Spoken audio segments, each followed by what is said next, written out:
காலபுருஷனுக்கு இரண்டாவது ராசியாக வரக்கூடியது உங்களுடைய ரிஷபராசி. சனி பார்த்த இடம் பால்னு சொல்லுவாங்க. சனி எங்கே பார்க்குறாரோ அந்த இடம் பால். சனி நின்ற இடம் சுவாபிப்பார். அங்கே தான் சாதிக்கக்கூடிய ஆற்றல் உருவாகும். சனி பகவான் 11 இருக்கார். அப்போ 11ஆம் இடம் விருத்தி பெறும். 11 என்ன? லாபஸ்தானம். உங்களுக்கு மூத்த சகோதரியோ சகோதரனோ இருந்தால் சிறப்பாக இருப்பார்கள். மூத்த சகோதரிக்கு உள்ள பிரச்சனைகள் தீரும். மூத்தவங்கள்ட்ட நீங்கள் பகைச்சிக்கக்கூடாது. மூத்தவர்கிட்ட வம்பு வழக்கு இருந்தால் அதெல்லாம் தீர்த்துக்குங்க. மூத்தவரோடு நீங்கள் இணங்கி போகணும். புரியுதா? ஏன்னா அவர்கள் மூலமாகத்தான் நீங்கள் காரியம் சாதிப்பதற்கான வாய்ப்புகள் இப்போ கிடைக்கும். ரிஷபராசி யோகக்காரன் தான் அவர். ஆனால் அவருடைய பார்வை 3ஆம் பார்வையாக ராசியை பார்ப்பதால் இப்படிப்பட்ட சில இணக்கு பிணக்குகள் இருக்குது அப்படிங்கிறதையும் நம்ம தெளிவுபடுத்த வேண்டிய கடமைக்கு ஆளாயிருக்கோம். அதனால் உண்மையை சொல்கிறோம். அதுக்கான பரிகாரமும் சொல்லிட்டோம். பார்த்துக்குங்க. இதுக்கு மேலே ஒரு நல்ல விஷயம் என்னென்னா, இந்த 11ஆம் வீட்டில் இருக்கிறனால சில முன்னேற்றங்களுக்கு உங்களுக்கு நல்ல மாற்றங்கள் வர்றதுக்கான நேரத்தை அவர் உருவாக்கி தருவார். அப்போ நீங்கள் என்ன செய்யணும், ஜாமீன் போக்குவரத்து அதெல்லாம் கொஞ்சம் கவனமாக இருக்கணும். வாழ்க பிரபஞ்சம். அற்புதம் ஆனந்தம் நேயர்களுக்கு இனிய வணக்கம். அற்புதம் ஆனந்தம் சேனல் நேயர்களுக்கு உங்கள் ராஜசூரியனின் அன்பு வணக்கம். காலபுருஷனுக்கு இரண்டாவது ராசியாக வரக்கூடியது உங்களுடைய ரிஷபராசி. அப்போ காலபுருஷ தத்துவத்தின்படி உங்களுக்கு சனி பகவான் இன்றைக்கு 11ஆம் வீட்டில் இருக்கார். லாபஸ்தானம் என்று சொல்லக்கூடிய அப்போ இதுக்கு முன்னால் 10ஆம் இடம் இருந்தார். நல்லா புரிஞ்சுக்கணும். சனி நின்ற இடம் பால். எப்படி? சனி நின்ற இடம் பால் அப்படின்னு சொல்லுவாங்க நிறைய பேர். ஆனால் அது தவறு. சனி பார்த்த இடம் பால்னு சொல்லுவாங்க. சனி எங்கே பார்க்குறாரோ அந்த இடம் பால். சனி நின்ற இடம் சுவாபிப்பார். அங்கே தான் சாதிக்கக்கூடிய ஆற்றல் உருவாகும். சனி பகவான் 11 இருக்கார். அப்போ 11ஆம் இடம் விருத்தி பெறும். 11 என்ன? லாபஸ்தானம். உங்களுக்கு மூத்த சகோதரியோ சகோதரனோ இருந்தால் சிறப்பாக இருப்பார்கள். மூத்த சகோதரிக்கு உள்ள பிரச்சனைகள் தீரும். யாருக்கு? ரிஷபராசி மையன்பர்களுடைய மூத்தவர்கள். ரிஷபராசி மையன்பர்களுக்கு மூத்தவங்க யார் இருந்தாலும் அவங்களுக்கு ஏதாவது பிரச்சனை இருந்தால் அதெல்லாம் தீர வேண்டிய காலங்கள் இது மார்ச் மாதம் 29ஆம் தேதி சனி பயிற்சி ஆகிறார். அவர் வர்றதுக்கு 8 மாதத்துக்கு முன்னாலே இந்த அறிகுறியெல்லாம் காட்டிடுவார் உங்களுக்கு. இப்போ கடந்த 4 மாதங்களுக்கு முன்பு இருந்தே உங்களுக்கு இதுக்கான அறிகுறியெல்லாம் வந்திருக்கும். அப்புறம் ரெண்டாவது இன்னொரு விஷயம் என்ன அப்படின்னா, மீனத்துக்கு சனி மார்ச் மாதம் 29க்கு வந்தவுடனே அங்கேருந்து பார்க்கும்போது 3ஆம் வீடாக உங்கள் வீட்டை தான் உங்கள் ராசியை பார்க்குறார். அதனால் பயணங்களில் நீங்கள் கவனமாக இருக்கணும். உடல்நலம் உங்களுக்கு வாய்வு பிரச்சனைகள், வாய்வு உபத்திரவங்களால் சில பிரச்சனை, நரம்பு எலும்பில் பிரச்சனை வர்றதுக்கான வாய்ப்பு இருக்குது. கால்களில் பிரச்சனை வர கண்டிப்பாக வாய்ப்பு இருக்குது. பயணங்களில் மிக மிக கவனம் வேண்டும். காரணம் என்னென்னா, சனியின் 3ஆம் பார்வை உங்கள் மீது படுகிறது. ஜூன் மாதம் வரைக்குமே ரிஷபராசி மையன்பர்கள் தங்கள் உடல்நலில் கவனம் வைத்து கொள்ள வேண்டும். ஏன்னா 3ஆவது பார்வையாக உங்களுடைய ராசி அவர் பார்க்குறார். சனி பார்வை பொல்லாதது. அப்போ சனீஸ்வர பகவானுக்கு உண்டான பரிவர்த்தனையே, அதாவது நீங்கள் பரிகாரங்களை நீங்கள் செய்து கொள்ளணும். முக்கியமாக அதில் ஒன்றும் மாற்றுக்கருத்துலாம் ஒன்றும் கிடையாது. இன்னும் சொல்லப்போனால் உங்களுடைய தலைப்பகுதி, உடலில் உங்களுடைய தலைப்பகுதி பாதிக்கப்படலாம். ஏன் அப்படின்னா அவருடைய பார்வை நேரடியாகவே ராசியே பார்க்குறாரு அவர். அப்போ ஏதேனும் பிரச்சனைகள் உங்களுக்கு முன்னே, அதாவது மறைமுகமான எதிர்ப்பு, மறைமுகமான பிரச்சனை, கோர்ட்டு வழக்கு வம்பு, இதெல்லாம் இன்க்ரீஸ் ஆகிறதுக்கான நேரங்கள் இது. அதுலேயும் கவனமாக இருக்கணும். உங்களை முன்னோர்கள்ட்ட நீங்கள், அதாவது முன்னோர்கள்னால் உங்களுக்கு முன்னோர்கள் மீன்ஸு உங்கள் முன்னோர்களோட உங்களுடைய மூத்தவங்கள்ட்ட நீங்கள் பகைச்சிக்கக்கூடாது. மூத்தவர்கிட்ட வம்பு வழக்கு இருந்தால் அதெல்லாம் தீர்த்துக்குங்க. மூத்தவரோடு நீங்கள் இணங்கி போகணும். புரியுதா? ஏன்னா அவர்கள் மூலமாகத்தான் நீங்கள் காரியம் சாதிப்பதற்கான வாய்ப்புகள் இப்போ கிடைக்கும். அதை நீங்கள் தவிர்த்திடக்கூடாது. உங்களுக்கு மூத்தவர்களை கொண்டு நீங்கள் காரியங்கள் சாதிக்க வேண்டிய நேரம் இது.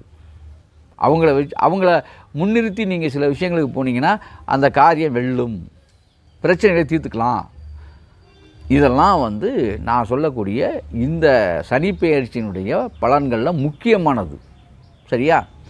அப்போ உங்களுக்கு 11ஆம் வீட்டுக்கு வருது, அப்போ லாபம். அப்போ தொழில்காரகன், உங்களுக்கு தொழில்காரகனே சனி தான், அதிர்ஷ்டக்காரகரும் சனி தான். அப்போ தன் வீட்டு நெருப்பு, அப்போ உங்களுக்கு நல்லவர் தான் சனி. சில பேர் சொல்லுவாங்க, ஏங்க ரிஷபத்துக்கு யோகக்காரங்க சனி, அவர் எப்படிங்க உங்களுக்கு கெடுதல் செய்வார்மீங்க. நம்ம வீட்டு விளக்கானாலும் சுடும் அன்பர்களே, நீங்கள் அதில் மனசில் வச்சுக்கணும். விளக்கு நம்ம காசு கொடுத்தது தான், நம்ம தான் எண்ணெயை ஊற்றுறோம். நம்ம வீட்டு விளக்கு, நம்ம வீட்டு நெருப்பு நம்மளை சுடுமா சுடாதா? ஆக சனி அதில் தீர்க்கமான நீதிபதி. கிரகங்கள்லேயே ரொம்ப ரொம்ப மிகச்சரியான ஒரு தீர்ப்பை வழங்கக்கூடிய நீதிபதி யாருன்னா அவர் தான். அதனால தான் அவருக்கு அந்த பொசிஷன் கொடுத்தாங்க. காலபுருஷத்துக்கு 10ஆம் இடம் 11ஆம் இடமும் ஏன் கொடுத்தாங்க? தொழில் கர்ம, அதான் கர்மஸ்தானம் சொல்லக்கூடிய 10ஆம் வீட்டை ஏன் சனிக்கு கொடுத்தாங்கன்னா, அவர் நீதி நிலையோடு இருக்கக்கூடிய வல்லமையானவர்னு சொல்லி பிரபஞ்ச சக்தி, அதாவது இறை சக்தி முடிவு பண்ணி தான் சனி பகவானுக்கு அந்த பொறுப்பை கொடுக்குது. ஏன்னா ரொம்ப நேர்மையானவர். அவர் எதுக்காகவும் அடிபணிய மாட்டார். அன்புக்கு அடிபணிதான் சொல்லுவாங்க, அன்புக்கும் அடிபணிய மாட்டார் அவர். அப்புறம் என்னதாங்க, அப்புறம் சனி பிரதோஷம், அப்புறம் சனிக்காக திருநள்ளாறு போகிறது, சனிக்கு பரிகாரங்கள்லாம் சொல்லியிருக்காங்களா? அதெல்லாம் கெஞ்சி கிளறி ஏற்றுக்க வைக்கிறது தான். அதை மிஞ்சி அவர் நிற்கக்கூடிய நியாயத்தின் பக்கமே நிற்பார் அவர். வேறு ஒன்று அதாவது நம்ம கெஞ்சி கிளறி போனோம்னா கொஞ்சம் கொஞ்சம் பிரச்சனை. உண்மை தானே உங்கள்கிட்ட சொல்லணும், நான் கொஞ்சம் பிரச்சனை சால்வ் ஆகும், அவ்வளோதான். மற்ற கிரகங்கள் போல் அல்ல அவர். அதனால தான் அந்த 7.5 ஆண்டு, அதாவது 7.5 ஆண்டு சனி, அர்த்தாஷ்டம, இதை விட ஒரு கொடுமை என்னன்னு கேட்டால், அஷ்டமத்து சனி, அர்த்தாஷ்டம சனி, 7.5 சனி, இந்த 3 சனிகள் இருக்குது. அதில் அந்த அர்த்தாஷ்டம சனின்னு ஒன்று இருக்குது பாருங்கள், 4ஆம் இட சனி. அது இந்த 7.5 வருஷம் கொடுக்கறது அந்த 2.5 வருஷத்துலேயே கொடுத்து முடிச்சிடும்.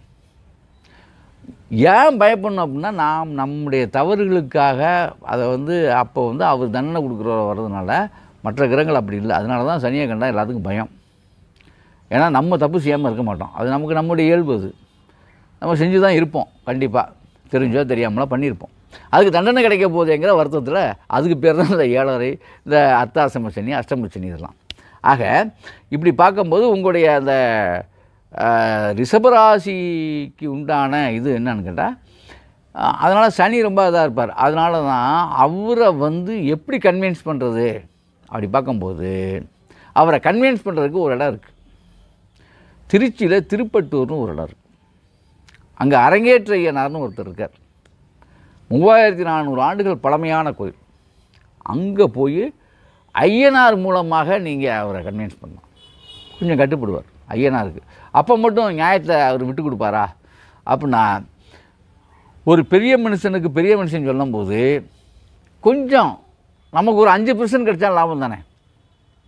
இப்போ 10 சவுக்கடி கிடைக்கிற இடத்துல ஒரு 5ஓட முடிச்சுக்கிட்டா நமக்கு லாபம் தானே. அதுவும் அந்த அளவில் நடக்கும். அது இதை விட ஒரு அதிசூப்பர், தாயிற் சிறந்ததொரு கோயிலும் இல்லை, தந்தை சொல்மிக்க மந்திரம் இல்லைன்னா. அப்போ தாய் இருக்க வேண்டிய ஒரு கோயில் ஒன்று இருக்குது, தானாக நின்று உருவான ஆலயம். திருச்சி, அதே திருச்சி மாவட்டத்தில் மணப்பாறை வட்டத்தில் பொன்முச்சந்தி அப்படிங்கிற ஒரு ஊரில் விஷ்ணு துர்க்கை ஆலயம்னு ஒன்று இருக்குது. அந்த அம்மா அவங்க வீடு கட்ட போகும்போது அதுவே நின்று நான் இங்கே இருக்கேன்னு சொல்லி, அப்படி இந்த 18 வருஷத்துக்கு முன்னால் உருவான ஒரு கோயில் தான் அது. அந்த கோயிலுக்கு விஷ்ணு துர்க்கை கொற்றவை நாச்சியாருங்கிற பேரில் நம்முடைய ஆதி சங்க, அதாவது நம்முடைய தமிழன் வணங்கியதான் கொற்றவைங்கிற பேரில் தமிழர் வணங்கிய தெய்வம் தான் துர்க்கை. ஞாபகத்தில் வச்சுங்க. இது இலக்கணங்களில் தமிழ் இலக்கியத்தை ஆராய்கிறவங்களுக்கு தெரியும். கொற்றவை நாச்சியார்னு இளங்கோவடிகள் சிலப்பதிகாரத்தில் எழுதியிருப்பார். அந்த கொற்றவை நாச்சியாரை கொற்றவை நாச்சியார் தான் இன்றைய காலகட்டங்களில் துர்க்கையாக நமக்கு காட்சி விட்டுருக்கா. அதான் உண்மை. அதில் விஷ்ணு துர்க்கைங்கிறது மகாலட்சுமி கடாட்சத்தை அருளக்கூடிய துர்க்கை. அதாவது 9 அவதாரங்கள் துர்க்கை. அதில் விஷ்ணு துர்க்கையாக நம்ம மாவட்டம் மணப்பாறை வட்டம் பொன்முச்சந்தியில் கோவில் கொண்டிருக்கா. இந்த ஆலயத்துக்கு நீங்கள் விஷ்ணு துர்க்கைக்கிட்ட வந்துட்டாலே விஷபயத்தில் இருந்து, யமபயத்தில் இருந்து, இந்த வல்வினை தீவினைகள் எவ்வளவாக இருந்தாலும் சேர்த்தான் அதையெல்லாம் குறைக்கக்கூடிய ஆற்றல் இந்த விஷ்ணு துர்க்கைக்கு பரிபூர்ணமாக உண்டு. ஏன்னா மகிஷாசுர வதமே, அதை பற்றியெல்லாம் நீங்கள் கேள்விப்பட்டீங்க. நீங்கள் அந்த கதைக்குள்ளே போனீங்கன்னா உங்களுக்கு தெரியும் துர்க்கையின் ஆற்றல் எப்படிப்பட்டது. அதனால தான் வாகை சூடினான். வாகை மரமும் வன்னி மரமும் துர்க்கைக்குரியது. வன்னி வளரக்கூடிய இடம்தான் அந்த நான் சொல்லக்கூடிய அந்த கோயில். கோயில் முன்னாலே வன்னி வளர்ந்துக்கிட்டு இருக்கு. அப்படிப்பட்ட வன்னி வளர் நிலை உள்ள அந்த ஆலயத்துக்கு சென்று நீங்கள் விஷ்ணு துர்க்கையை வழிபட்டு ரிஷபராசி என்பவர்கள் வெண்பட்டு சேலை விஷ்ணு துர்க்கைக்கு கொடுத்து வெள்ளை மொச்சை 20 படி வெள்ளை மொச்சை கொண்டு போய், அதாவது 20 கிலோ வெள்ளை மொச்சை கொண்டு போய் தானமாக கொடுத்து வெள்ளிக்கிழமையில் அந்த விஷ்ணு துர்க்கையை நீங்கள் வணங்கி 20 விளக்கு விஷ்ணு துர்க்கைக்கு 20 விளக்குகள் நீங்கள் விளக்கெண்ணெய் விளக்கு அதாவது ஆமணக்கு எண்ணெய் என்று சொல்லக்கூடிய விளக்கெண்ணெயில் விளக்கு போட்டு 20 முறை அந்த கோயிலை வலம் வந்து இந்த வெள்ளை மொச்சையும் வெண்ணிறப்பட்டு சேலை வெண்பட்டு சேலை தானமாகவும் அந்த ஆலயத்துக்கு நீங்கள் கொடுத்துட்டு வலம் வந்து அந்த ஆலயத்தில் வந்து நீங்கள் கேட்கலாம் தாராளமாக. அது முன்கூட்டியே நீங்கள் அது நம்பர்லாம் போடுவாங்க. என்னோடய நம்பர்லேயே கூட நீங்கள் பதிவு பண்ணி கேட்டுக்குங்க. அதாவது இந்த ரிஷபராசிக்குரிய எந்திரம் நீங்கள் வாங்கிக்கலாம், கோயிலே நீங்கள் கொடுப்பாங்க. அந்த கோவிலே அந்த ரிஷபராசிக்குரிய எந்திரத்தை வாங்கிட்டு வந்து வீட்டில் வச்சு வழிபட்டிங்கன்னா அந்த 2.5 ஆண்டுகள் சனியால் நடக்கக்கூடிய அந்த கொடுமை, அதாவது என்ன சொல்கிறது, அந்த தண்டனைகள் குறையும். சரியா? அப்போ ரிஷபராசி யோகக்காரன் தான் அவர். ஆனால் அவருடைய பார்வை 3ஆம் பார்வையாக ராசியை பார்ப்பதால் இப்படிப்பட்ட சில இணக்கு பிணக்குகள் இருக்குது அப்படிங்கிறதையும் நம்ம தெளிவுபடுத்த வேண்டிய கடமைக்கு ஆளாயிருக்கோம். அதனால் உண்மையை சொல்கிறோம். அதுக்கான பரிகாரமும் சொல்லிட்டோம், பார்த்துக்குங்க. இதுக்கு மேலே ஒரு நல்ல விஷயம் என்னென்னா, இந்த 11ஆம் வீட்டில் இருக்கிறனால, அதாவது என்ன சொல்கிறதுனா, சில முன்னேற்றங்களுக்கு உங்களுக்கு நல்ல மாற்றங்கள் வர்றதுக்கான நேரத்தை அவர் வந்து உருவாக்கி தருவார். அப்போ நீங்கள் என்ன செய்யணும், ஜாமீன் போக்குவரத்து அதெல்லாம் கொஞ்சம் கவனமாக இருக்கணும். புதிய விஷயங்களுக்கு போகிறதில்ல கொஞ்சம் கவனமாக. அதான் சொன்னேன், உங்களுடைய மூத்தவங்க மூலமாக சில விஷயங்களை கையில் எடுத்துக்கிறது நல்லது. உங்களுக்கு மூத்தவர்கள் இல்லாமல் நீங்கள் உங்களோட வயசில் கூடினவங்க, அண்ணனே இல்லைங்க எனக்கு, அக்காவே இல்லைன்னு சொல்லக்கூடியவங்கலாம் தனக்கு வயதுக்கு மூத்த ஆசான்களை வைத்துக் கொள்ளுங்கள். நீங்கள் படித்தவங்க, உங்களுக்கு நம்பகமான ஆள் உங்களோட வயசில் கூட இருக்கணும். அவர்கள் மூலமாக ஒவ்வொரு காரியங்களை நீங்கள் அணுகினால் வாழ்க்கையில் மாற்றம் கிடைக்கும் கண்டிப்பாக. அதே மாதிரி இந்த ஆண்டு முழுக்க உங்களுக்கு எப்படின்னா கவனமாக செயல்பட வேண்டிய ஆண்டாக இருக்கிறது ரிஷபராசி என்பவர்களே, அதை ஞாபகத்தில் வச்சுங்க. 2வது, எதுவாக இருந்தாலுமே ரொம்ப சிந்தித்து செயல்படணும் நீங்கள். அதே மாதிரி திருமணம் ஆகாதவர்களுக்கு திருமணம் ஆவதற்கான வாய்ப்புகள் வரும். அதே மாதிரி படிப்பு, வேலை வாய்ப்பு எல்லாமே சிறப்பு தான், எல்லாமே கிடைக்கும். ஆனால் எல்லா விஷயத்தையும் ஏமாற்றம் நிகழாமல் நீங்கள் பார்த்துக்க வேண்டியது இந்த தருணத்தில். ஏன்னா நிறைய ஏமாற்றங்களை சந்திக்க வேண்டிய வாய்ப்புகளும் வரும்.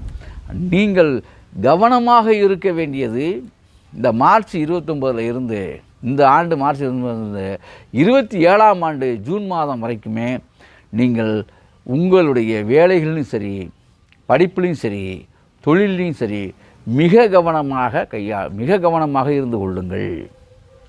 மாற்றாரை நம்பி செயல்பட வேண்டாம்.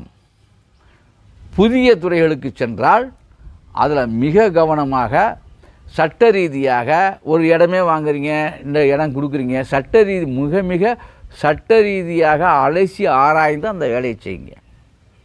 ஏதாவது பிரச்சனையிலிருந்து தீர்க்க போனீங்கனாலும் தெள்ள தெளிவாக முறையாக ஒரு நல்ல ஒரு லாயரை கூட வச்சுக்கிட்டு அந்த பிரச்சனையை தீர்த்துக்குங்க. புரியுதா? ரைட்டுங்க, கொடுத்துட்டீங்களா, ரொம்ப சந்தோஷங்க, உங்கள் இது முடிஞ்சு போச்சு. எதையும் வாயளவில் வைத்துக் கொள்ளாதீர்கள், எழுத்துப்பூர்வமாக்கி கொள்ளுங்கள்.